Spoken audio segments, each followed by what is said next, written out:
Hi everyone, welcome back to How to Login. In today's video, I'm going to show you how to change your Bitfinex account's password.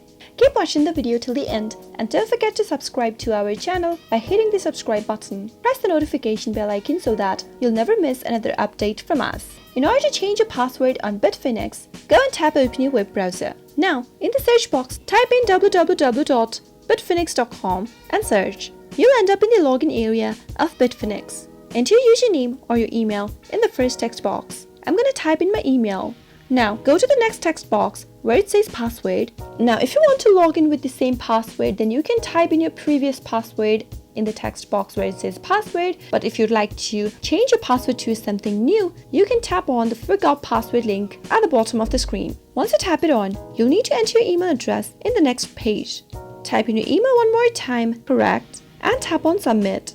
A password reset link has been sent to your email address. Simply open up your mail application and check your email. You should receive an email from Bitfinex. Tap it open and then tap on Reset Password Now link. Open it up with a web browser and type in the new password that you would like to change to for your Bitfinex. Confirm the new password by typing it in the next text box. Tap on this box right here where it says, I confirm that I have specified a strong and unique password not used for anywhere, or something like that. And if you check on this box, you can tap on the submit button at the bottom. Now, you'll need to confirm via Google Authenticator. So go to your Google Authenticator app and copy the Bitfinex code right here by simply pressing hold to it and then come back to this page and paste in the token. Tap on submit. And with this, you have successfully changed your password for your Bitfinex account.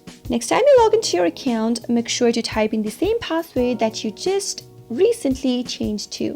I hope you found the video to be helpful. If you did, go ahead and give us a thumbs up. Comment down below in the comment box if you have a question or a feedback for us. I'll soon be back with more tutorial episodes. Goodbye till then.